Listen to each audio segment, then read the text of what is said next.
All big changes start with a swift kick in the ass. Welcome to another episode of A Swift Kick in the Ass. This is your host, John Curren.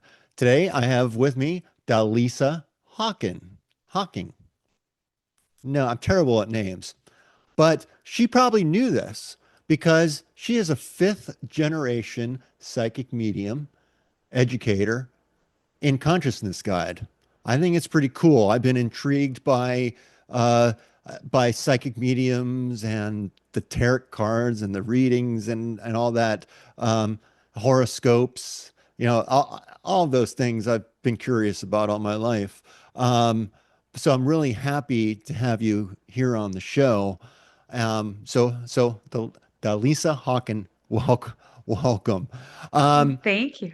Fifth generation psychic medium. So this is something that's been handed down in your family, then almost like a legacy.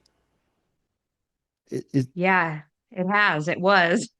It was not on what I thought I was going to do for a living. Like, I didn't set out on this pathway intentionally. It really found me in August of 2015.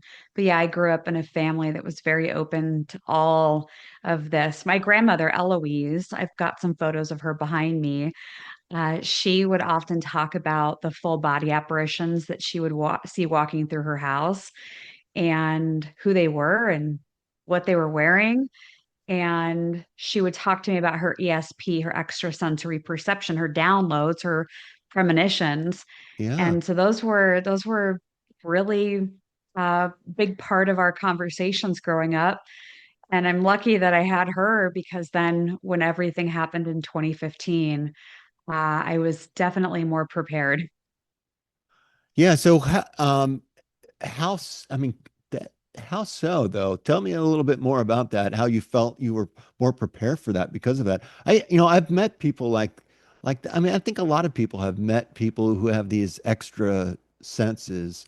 Um, I don't know if I have or not, but it seems to me like your core teachings, your core belief is that, we should stop seeking these external type of like readings and so forth and external sources. And maybe I'm misunderstanding this, but really bringing it inward.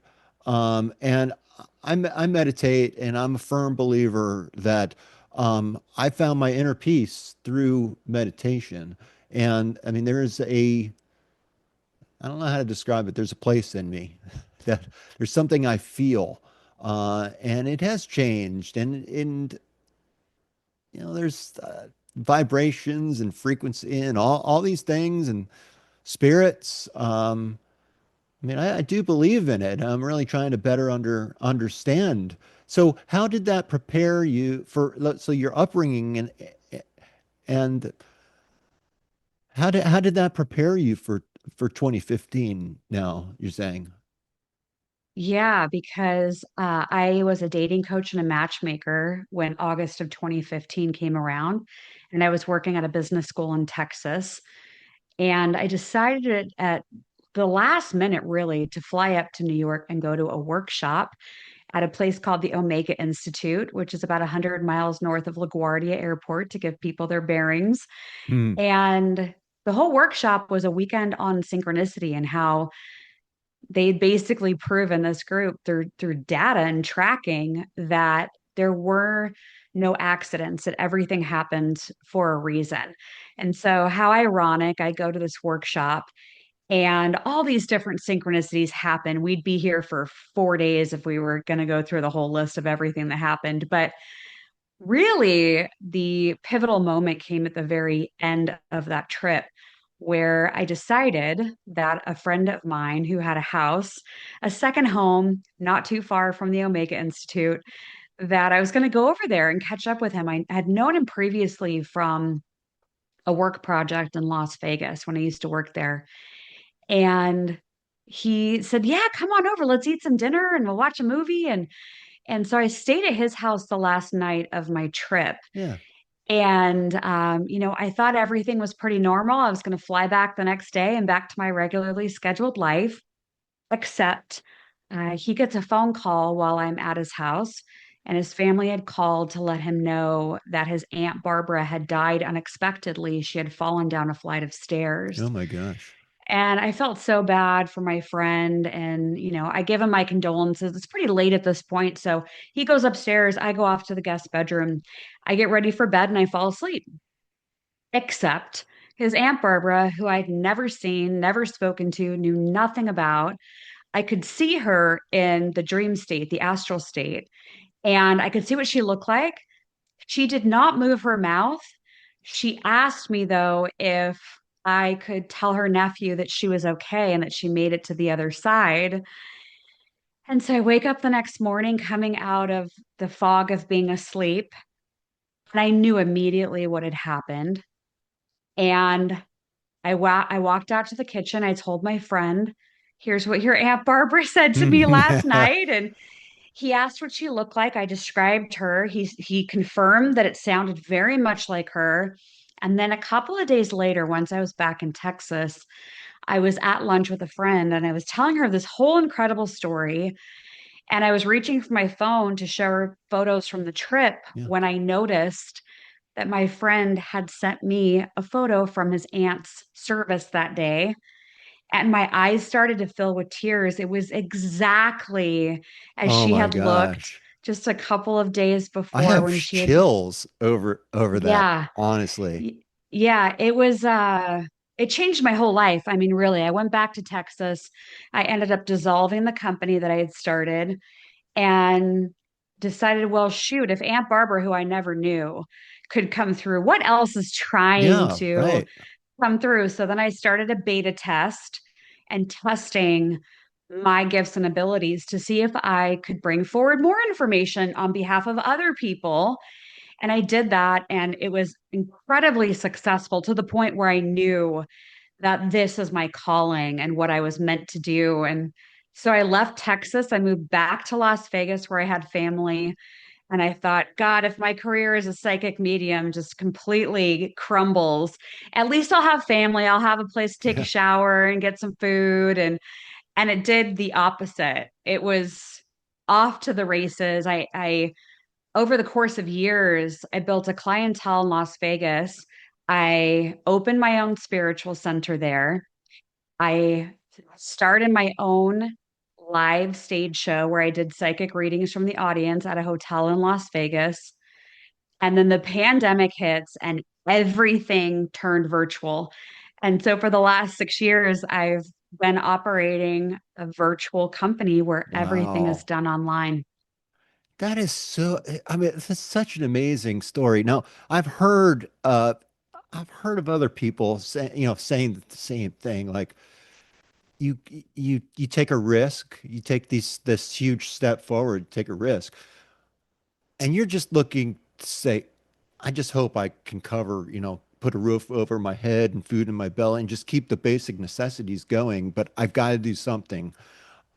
And then the results below are just so exponentially better. I mean, unbelievable. Like you could never imagine the way your life ended up. And it just came from opening that door and walking through it. Amazing. I was having chills as you're telling it. But I have to share something that I've never shared with anyone online. And I've only actually shared with a few close friends, but it deals with when my father died. So back in 2013, um, my father had my father had ALS, and he was in the later stages of it. Took about 2.5 years for it to hit. He had a very aggressive type that started in his throat. It's called bulbar, and it takes away your ability to speak. And my dad, like myself, very talkative, except you could not get a word in with my dad. And my dad was very set in his mindset and how the world was. So in some ways, it was almost like karma coming in and say, no, you're not going to be able to talk. You have to listen. So it did humble my dad a lot and had close relationship with my dad. And I live in Virginia. He was down in Florida, and my mom and my sister took care of him, as he was had this disease and was dying. But the last week, I was able to come down, and as soon as I drove down, I basically I opened the door, and he starts taking me around the house, like giving me things. And I'm like, okay, let me settle down. But next thing I know, there's an ambulance there, and they're taking him to hospice. And he had it all planned out. He was going to go get an appointment with hospice to see if he was ready. He was ready to die. To die. Um, but so I took him on that ride, and spent the last week of his life with him in hospice, and was there when he passed. And that first night when I came back to my mom's house, couldn't go back into my old room because that's where he had been staying, and the sheets were all, they hadn't been changed or anything. It was really late. So I just slept out in the family room just by myself and just trying to fall asleep. And I could feel this sense, like I could feel this spiritual presence hovering over me. And I kind of got scared. And I thought to myself, and I knew it was my dad. I knew it was my dad, and I was like, would never want to harm me or anything, and I was like, I just got to accept it. And when I did, I could almost feel like this presence come in and enter my body, and I think a part of him stayed because my wife would mention that I became a little bit more like my dad after that. And in some ways, I do think that there's been an inner battle between myself and my dad's spirit. Um, it's kind of interesting. My dad and I were a lot alike, but we started, you know, bumping heads when I was 13 because we're so much alike. Um, he had the I have the thumbs up and he had the thumbs down. And I have a picture of that somewhere. But I never told anyone that, and I would have never believed it had it not happened. Um, but I really do feel that, those things happen. And to hear you share your experience, it gives me courage to share mine because I know I'm not the only one. But it's like, it sounds kind of crazy, quite honestly. But I love it. I love that you shared it. I love that you shared your story because I think when we talk more about it, my story, your story, it normalizes it because I think more people have had experiences like we've had, but they may not speak publicly about them or on a yeah, larger scale. Yeah. well, I go a little bit deeper then. So I had a friend back in college. Her name was Kimberly Bergalis. She got AIDS from her dentist. Oh, She was wow. purposely infected by her dentist who had AIDS himself. And, back, I'm trying to think of what year this was. It was in the late 80s. And Kim actually made the cover of People magazine because she spoke before Congress, and she's the reason why we have universal precautions.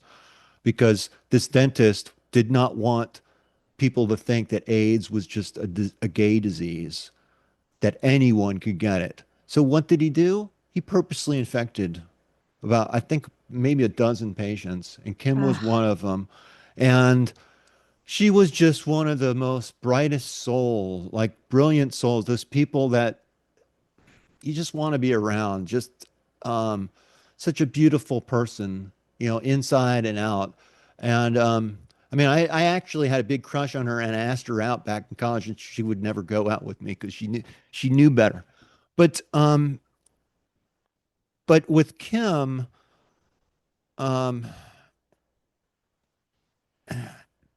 there's that spirit of Kim as well.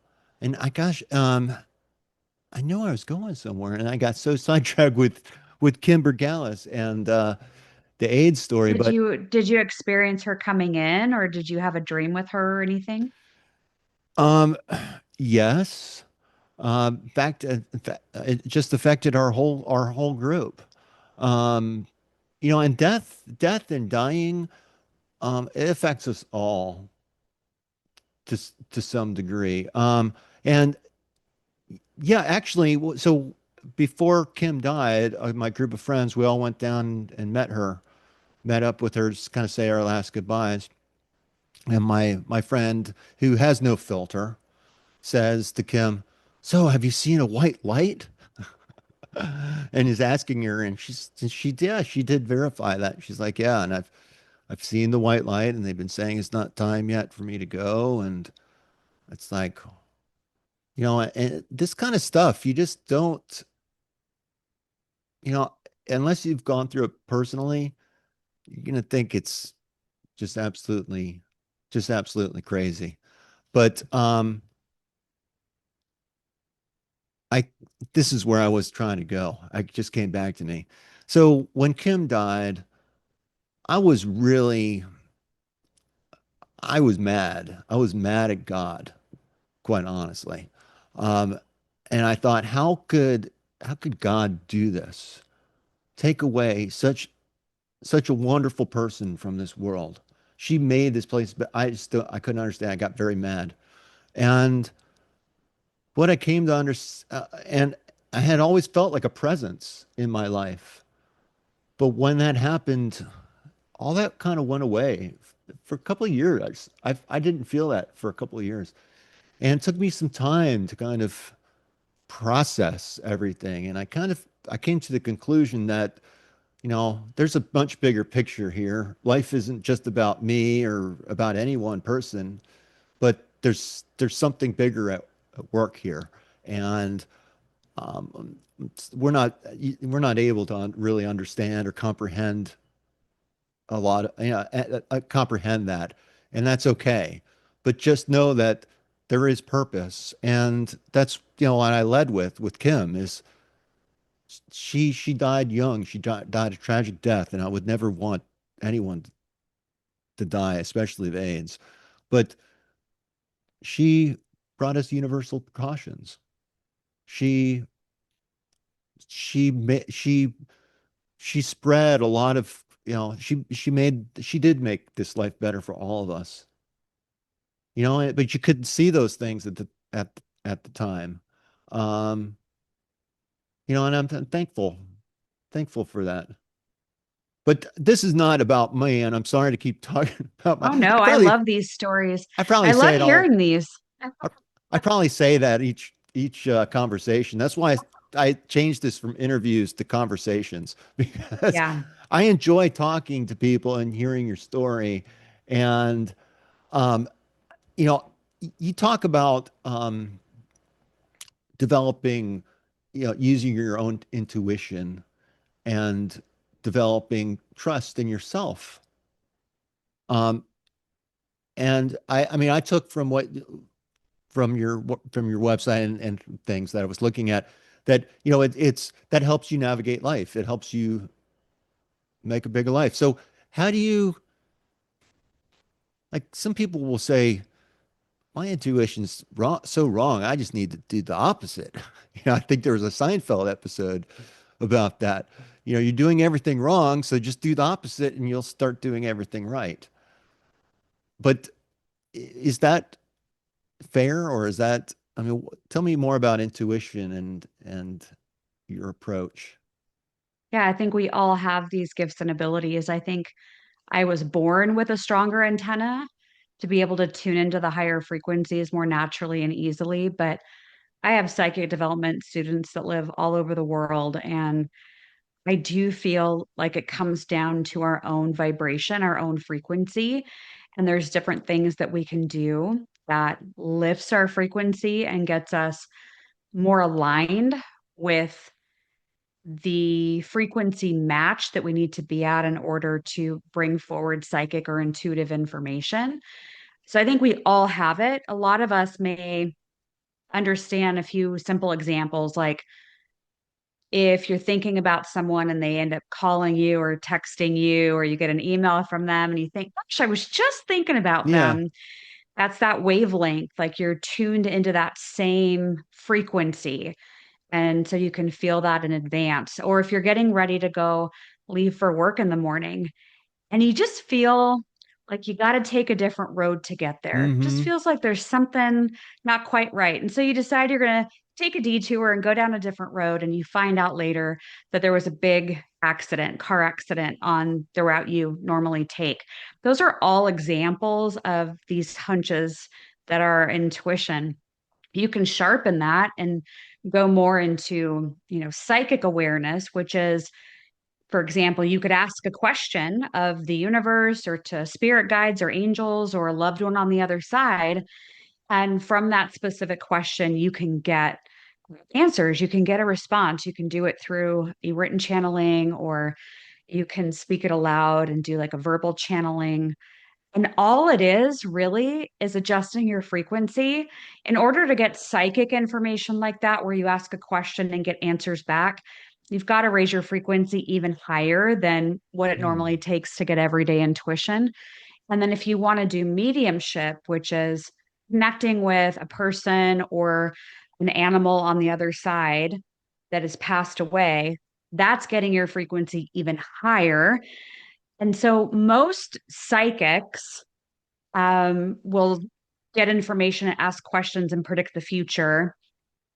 But when you get up to the mediumship level, those are more rare because it takes a while to work that muscle and get that frequency high Mm. enough to be able to sustain that, because mediumship can be really heavy. It's for me, when I do mediumship, it's like putting my finger in a light socket and getting electrocuted. Really? And it takes a good amount of time afterwards to bring myself all the way back into my body and feel grounded again and be able to even go to sleep, that night. Yeah. So it's a whole energetic experience. Yeah, I mean, I can, the way I will relate to that is just through doing my podcasts.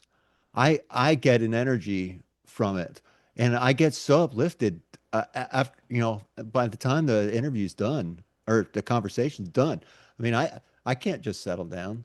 And I hear that too about a lot of people, like a lot of like rock stars will talk about that. You get such an energy and like the feeding off of the audience. Now we don't have an audience around us here, but I there is absolute freak vibration, and I mean it's weird, it's strange. I've been watching, so I'm on YouTube, and I've been watching some of the some of the mediums and channelers, and I just find it so interesting. It's like, if this message finds you, then it's meant. And honestly, I'm a little incredulous. I don't know. It just seems like I'm not meeting that person directly. It is by chance, or it's in the algorithm that, I'm interested in this stuff. So I'm not too,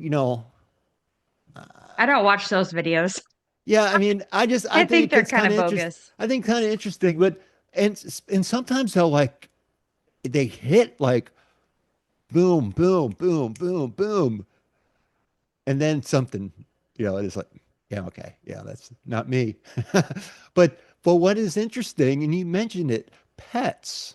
So, I never, I always heard that, or in like in Catholic religion, they say pets don't have souls.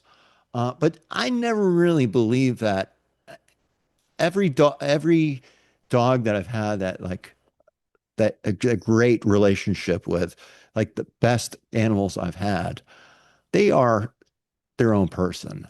And when I was watching the tarot, just reading recently, and it was really connecting. Someone said it's your pet is trying to reach out. And I had lost my dog. We put our dog down about a year ago. And I'm thinking, oh man, Phineas is trying to reach, he's trying to talk to me. But again, it's easy to think that and to be brought into it. And maybe it is true. I don't really know.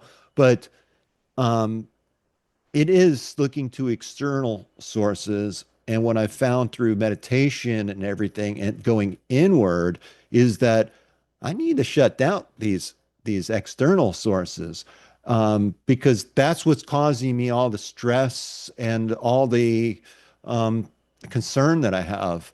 Um, I mean, that's what really got me started in meditation. Just I needed to develop a thicker skin, and to protect my soft, gooey inside. And I'll share with the audience too that um, when I was talking to Delisa about this show, I was talking about my gut intuition, my gut intuition, and I said I should have a six pack the way have my my gut intuition and my gut feelings and everything to do with my gut. I'm working my gut like crazy, but no six pack. I don't have one either, and I do this for a living. So, uh, yeah, but yeah, animals continue on their energy, and they have come through many, many times over the last, Yeah. almost 11 years I've been doing this. And I've had experiences with animals that have passed away that come through. And I remember I was on stage one night in Las Vegas, and it was like the night that all the animals wanted to come. And I remember standing there and seeing like a little dog in spirit at the edge of the stage. I had birds, I had all different Wow. kinds of animals come through. And the dog, it was interesting because the small dog, I was describing it, and there was somebody literally in the audience sitting directly across from where I could see this dog in spirit. And it was her dog that she had that had passed away. So Oh my yeah, gosh. it's incredible. So And they're when you first saw these vision, the first one was you were dreaming, but now you're talking about you're actually on stage and seeing this. Wow. How do you separate the two? Can you? Or my yeah, my antenna for tuning in is really a frequency match. So I have to be intentional when I want to connect and get information for a client, or if I'm teaching a class or if I'm on stage. And when I'm not working, I really don't get a lot of downloads because I don't want to. I don't want to be okay. bombarded 24/7. Most information comes through when I'm in my office doing work, and really I come in a little bit here and there. Like, for example, I had premonitions of crimes before they were happening. And all three of those happened while I was awake and not working. I can tell you those stories real quick if you Yeah, want. They're go. I'd love to interesting. hear that. I'd love to hear it. Yeah. So I've always been fascinated by crime and just the psychology of it. When I was in high school, I even was on the mock trial team, and I thought, gosh, it'd be so interesting to be a trial attorney. So I've always been interested in it, and I Mm-hmm. have a close family member that's a homicide sergeant. And oh gosh, the first thing that happened was I needed a cashier's check. And it was a Friday afternoon, and I was moving, and I had to go and get it before the bank closed. And it's right at the edge of when it was going to be too late. And I had to go turn it into the apartment complex I was moving into. And I go to the bank and I pull my car in. And I remember just sitting there for a few moments because something felt really off. And I started because I see, I hear, I feel like I have all the psychic gifts, which can be quite interesting. So I'm sitting there and I feel like I'm almost in a twilight zone, like in between kind of dimension. But I get this sense of a robbery. And I thought, oh my God, I have to get this cashier's check. And, and then I saw like what looked like this figure of a man, but it didn't look like it was in real time. It looked like I was watching a glimpse of a different time lapse Hmm. almost. It was very strange. So I see this man walk in front of my car, and I'm parked right in front of the ATM machine, but I don't see him like continue on. He like kind of like drifts off. And I thought, okay, well, I don't see this guy anymore. I'm going to go in. Go in the bank. I hurry up, I get the cashier's check, I get in my car and I zoom off. And it was probably about a half hour or so later. My parents send me a group text message. And they said, whatever you do, don't go to the bank by your house. Oh my There was gosh. a robbery that just happened. And it's wild. So my car was in front of the ATM machine. There was a man who had watched a woman go to the ATM machine and then held her at gunpoint. She had a baby with her, and he held the baby and the woman at Oh gunpoint. my So gosh. I got that right before it happened. The next thing was on Halloween one year. I My mom said, "Do you want to go to the grocery store with me?" And I normally didn't do that, but I was like, "Yeah, sure, what the heck." So Yeah. go to the grocery store with her. We're walking around, and I start getting a really strange feeling in the grocery store. And it's almost like your spidey sense starts going off, like your palms might start kind Yeah. of getting sweaty, or you're licking your lips a bit more. So I get deeper into the store with her, and we're towards the back of the store. And I start getting this psychic awareness, almost like I'm in a different dimension, reality. But I could start seeing and sensing these people running out of the back of the store and exiting out of the back exit. And so I start kind of acting a little strange because I'm like, oh no, I know this Not feeling. again. Yeah. And my mom, who knows about all my gifts, she said, what's going on? I said, well, this is what I'm just seeing with the people running out of the back of the store. And she goes, oh my God. She goes, I just have to get one more thing. So, of course, right? It's famous last words. So we go to the another aisle. We hurry up. We get the lemonade that she needed to buy for my dad. And when we're standing in that aisle, I could hear two men fighting. And I turned to her and I said, do you hear those men? And she goes, no, you're really starting to freak me out. I said, well, let's hurry up then. So Yeah. we have to bag our own groceries at the store. So we're hurrying and hurrying and hurrying. We get the receipt and we dash out of the store, right? So again, we get back to the car, everything's fine. Till the next morning when my mom goes to get her hair done, talk about like how things are so synchronized. So she goes and gets her hair done, and a woman says to her, hey, did you hear about what happened at the store yesterday? And of course, my mom's like, what? What? What store? What happened? Because, she's Yeah. remembering everything that just happened. And what ended up happening is it was the store down the street from the one that I was at. And we had the timestamp on the receipt from the store. So we knew that it was Yeah. happening at, the same time. What was going on where there were two men who got in a fight, and the fight started out in front of the store. One guy had a gun, and he followed the other guy into the store, and everyone sees this guy with a gun, and they start running, and they go to the back of the store and leave the exit out of the back of the store. Right. So I was getting it as something that was happening nearby, but because I was in a store, I think it had like the same kind of frame of reference. Hmm. um, and then the third thing is a short one. I was traveling by myself, and I was at an Airbnb, and I'm reading a book, laying in bed that night, getting ready to go to sleep. And I hear from what I call my spirit team, angels and guides and ancestors, I hear, where is your stun gun? And I look and I'm like, in my mind, I'm like, it's over there. I see it. And then I hear, because you're going to have a break in tonight. Oh my I'm gosh. like, oh my God. I don't know how I fell asleep, but I did. Fell asleep. And a couple of hours later, wouldn't you know, a man comes through the front entrance of the Airbnb that I was staying at. I shot so fast out of that bed and screamed, and he actually ran off. And so that's time stamped. You have it, Oh the my Airbnb gosh. message, Yeah. because I sent a message to the Airbnb host saying I was going to call the cops. And of course, he talked me out of it. But yeah, because he obviously didn't want his Airbnb No. involved in That something like that. is crazy. Yeah. So, and I'm actually getting ready to launch a project that has to do with things like that and our psychic abilities. And so I'll be launching that this summer. Yeah. So this is something you've been developing just over time, and you've been helping others now develop their abilities.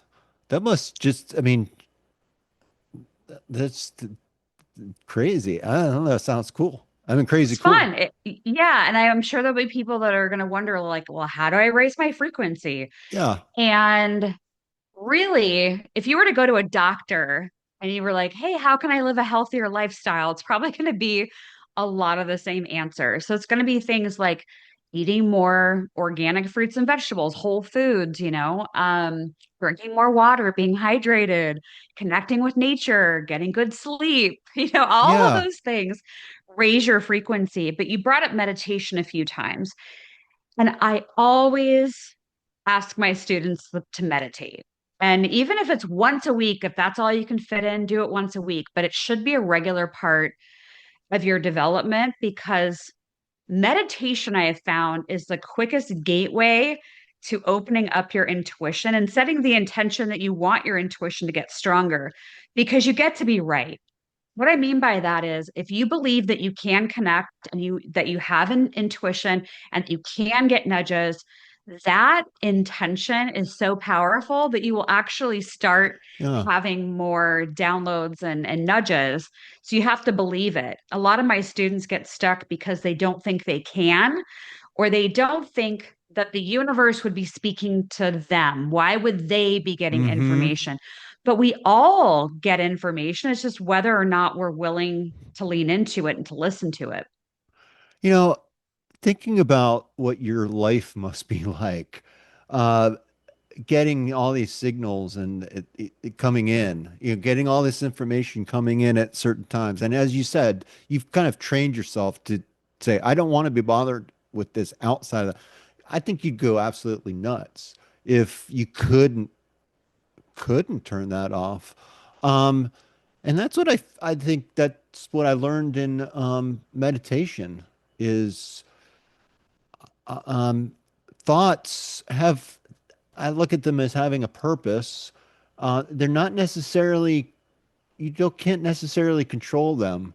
They're going on in the background or of your mind or whatever. Um, but they generally intend to be helpful, I think, or solve a problem is the way I look at it.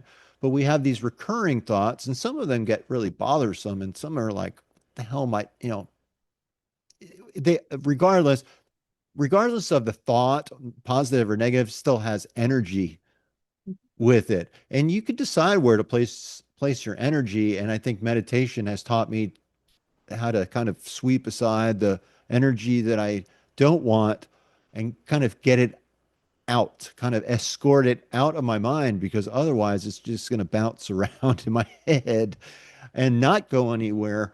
Um, I think people think that they don't have control or it's Mm. too hard. Like, you want me to like turn off my thoughts. And no, it's not that at all. It's getting your thoughts, I mean, they're backed up. They're not flowing. And you need to train yourself and get them to flow. Or turn them off when, it's like you need some downtime. You need yeah, I think it's such kind of a choice, honestly. Um, Yeah, I do too. I think when I'm meditating, I think of it like a cloud above my head.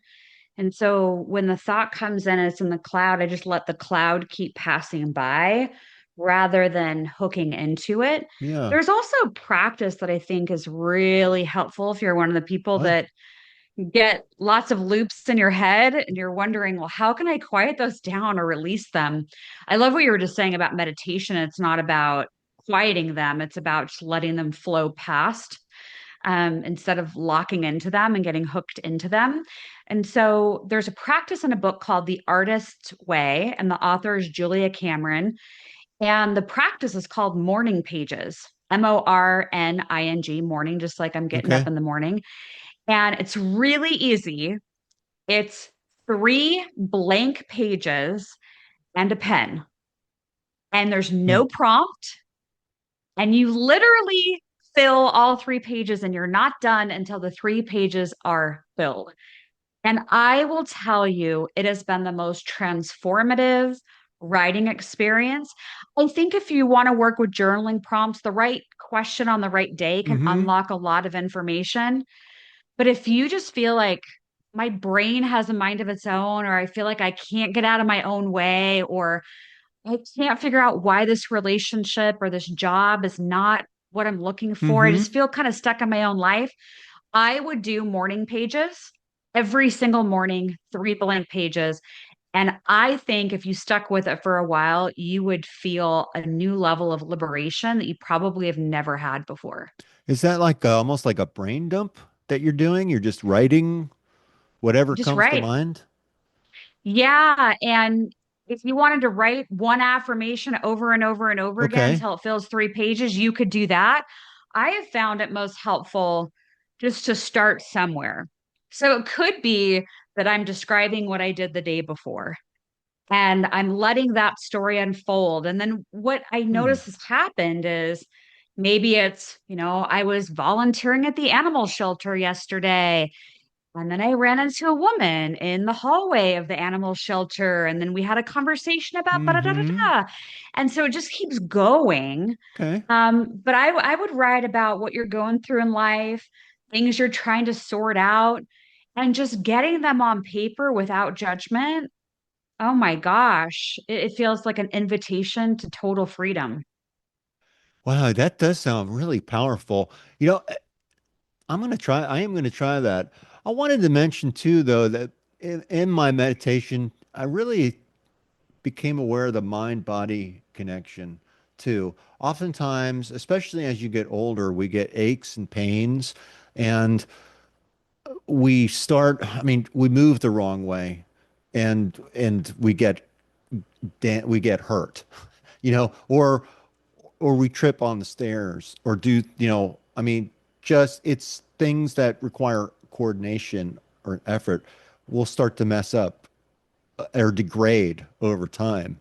But meditation, I find restores that. It could be too that I do martial arts and I'm doing stretching too, and that also is strengthening the mind-body connection, teaching my body how to move a certain way. Uh, but I think as far as like transformation and personal growth, starting inside and just dealing with the way you feel, sitting there in silence for 5 minutes and listen to your body, it can show you a lot. It can show you a lot, and it is a journey. I do it daily. It's a practice. I do it every day for about 20 minutes. But sometimes I do it at night or during the day. Uh, it all depends, but it keeps me rock solid, I think. No, I No, agree. I think that we can also go into our mind and rewire the way that our body works because I believe personally that things that are happening physically in the body, like different diseases, you shared it, yes, with your dad and his throat and ALS and that he was being shown how to listen. Um, that's a big part of when I talk about the body and emotions and healing ourselves because I do think the mind is very, very powerful and it takes direction on what yes, we believe. And so if we believe that we're healthy and we're healing and we can see that in our mind's eye, then I think that that's a big step towards healing. If somebody's going through something physically right now, there's a great book called You Can Heal Your Life by Louise Hay. And there's a whole dictionary in there. And you can look up body parts or ailments, and it tells you, based on her spiritual work, what she thinks the hmm, disease or the body part originates from, yeah, and what it's connected into, and an affirmation that you can use to help heal that. But for example, I've noticed through years and years of doing this healing work that somebody that has an autoimmune disease, for example, I've noticed energetically it usually ties to a lack of self love or a lack of self worth. And the autoimmune comes in to hopefully get them to love themselves through hmm, and through once and for all. And so self-love can be a part of the recipe of the healing Yeah. because the person feels worthy to be alive and to be healthy. And so there's a lot of emotional dynamics that go into what the body is manifesting. Yeah, no, so this podcast is about creating positive change in your life. That's what created it. And a lot of people just don't even know where to start. But I think the best place to start is inside. I mean, the way I think about it is that, and we've talked about this, that there's so many things going on. There's so much information going on in the physical world. And now, I mean, they're on top of it, the spiritual world. And if it's a different frequency, like, I mean, I've heard it explained like spirits are all around us. And almost like on a some people don't even like leave the earth. They're still here. They're next to us. Our ancestors. I mean, my name is a legacy. It's been handed out down over 200 years, and I handed it down to my son as well. So I've continued it. And so ancestry is really big in my life. And I just love I have felt that. I have felt closer to myself by learning who my ancestors were. It explains a lot. Like I come from a very strong lot of people. They were pioneers and settlers. Uh, you know, sh and out in the marine on the ship.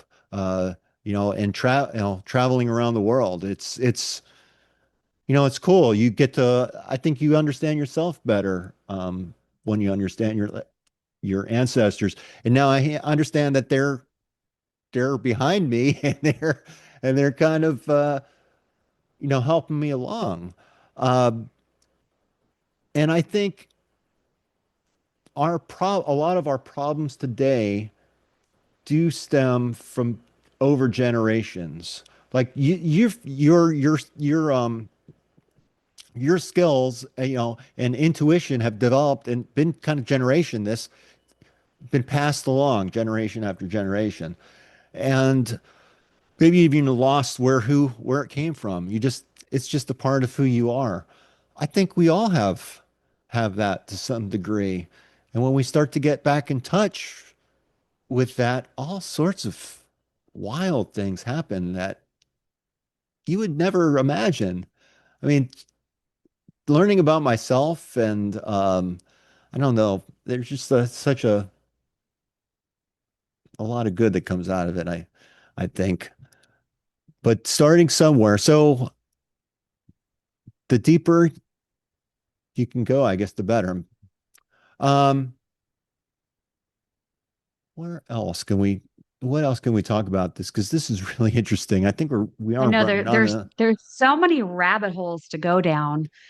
uh, Um, what came up when you were just what I was hearing psychically as you were talking about ancestors and our lineage and where we've been and where we are yeah. now. There are some people that I've come across over the years that get angry when I talk about like the families that we're in. Mm-hmm. And this is a bit controversial, but I've really done a lot of work over the years about not being a victim of my own life. And I've had people argue with me like, oh, I would never want the family that I've been in because they've done this and this and this to me and I've had a horrible life and like Mm-hmm. all these different things. But one of the biggest spiritual gifts I think I've really leaned into is that everyone that we've come across in our life, and yes, especially the people that are really difficult or the people that we feel didn't love us or didn't show love in the way we needed them to, that those are actually the biggest teachers we have here on Earth School. And if we can challenge ourselves to think about each and every person that we've crossed paths with, including the ones that may be in our own immediate family that we have trouble Yeah. with, if we could see that as, hmm, if they're a teacher for me in this lifetime, if I'm going to learn something important about myself, my own journey, my soul, why I came to earth through this teacher, what could I sense and see as the lessons that I was supposed to learn with that? Because, for example, if it's somebody listening that had a really tough relationship with their father and they felt like they could never speak up, they felt like, their father was always pushing them down or pushing them aside, you could go into victim mode and say, oh, well, I didn't like my dad. He was horrible. Yeah. Like I never got to be myself. Or you can say, if I think about this as souls having connections here on earth and from the other side, and my dad is a teacher for me in this lifetime, maybe through him, one of the lessons is that I am worthy of speaking up, that I am worthy of sharing my voice, that I'm worthy of bringing myself out on a bigger platform, if that's what you feel Yeah. inside. So it's trying to see each relationship, especially the difficult ones, through a lens of what was I supposed to learn here? Yeah, that's interesting too. I've heard that about when you meet people, like when people come into your life, come in and out of your life, it's because you really haven't learned something from them that you needed to. I know from my own perspective too. I've learned what not to do from my dad.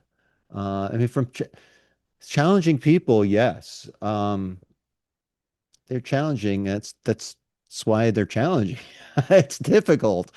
Um, and sometimes you learn what you're supposed to do, and sometimes you learn what you're not supposed to do. But Mhm. um, it's all for you to decide. And yeah, I think it's absolutely true. But if you decide that it's bad, and you can make a choice to break that generational, like I mean, look at like I'll just use I shouldn't use my own parents as an example, but they they they were married, I guess almost 50 years.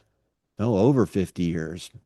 Um, and my dad was not true to my mom since they were since newlyweds, but they stuck together through all those times, even though there were moments where divorce was mentioned.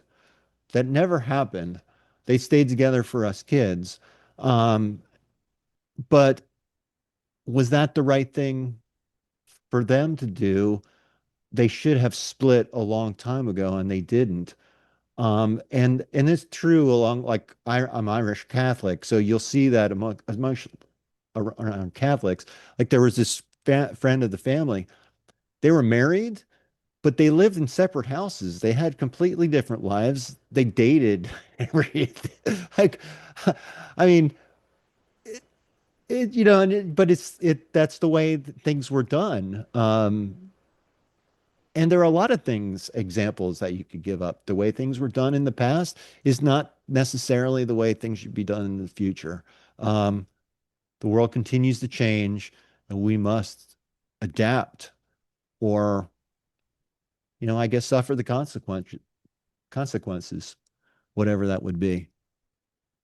Yeah, yeah, we're here to learn. And I think that we're the captain of our own ship, our own life. And if we change our minds, we change our lives because what we tell ourselves becomes the story of our reality. Yeah, no, you're absolutely right. And if you keep telling yourself that you can't do things, well, guess what? You're not going to be able to do them. It's not going to work. Yes, change your mind. Yeah. So how can we probably should start wrapping this up. I value your time and want to respect it.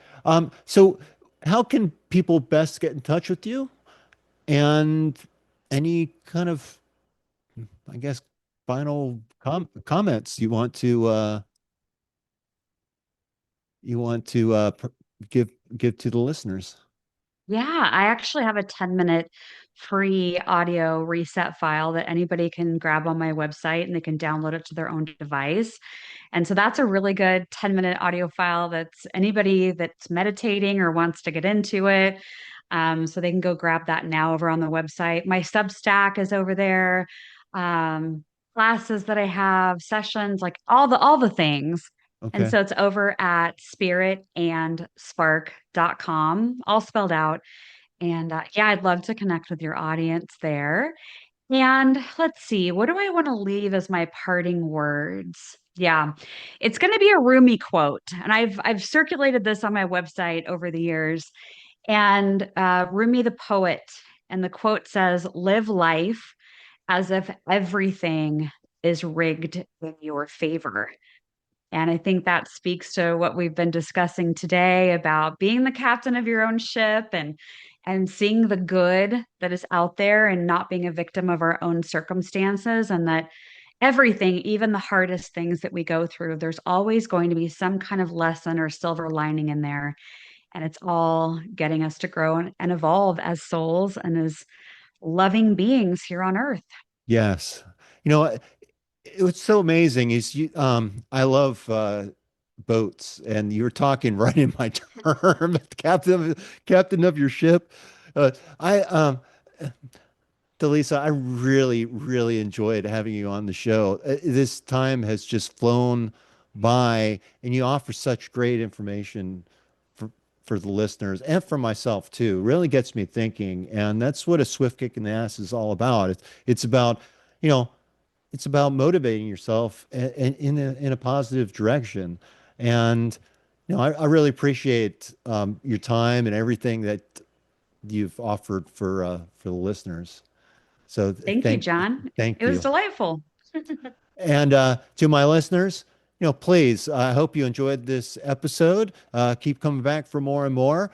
Visit me at a swiftkickinass.com. Like, subscribe, tell all your friends, share with your ancestors that this is something to listen to. But I hope this helped you. And until the next time, I'm out of here. Peace. Hope you got your ass moving. Until then, until the next time, I'm out of here. Peace.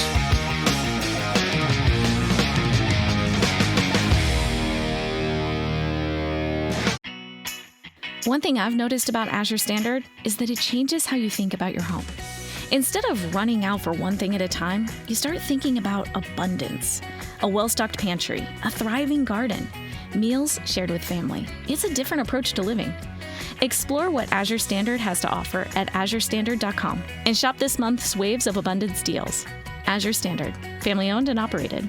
Shop today at azurestandard.com.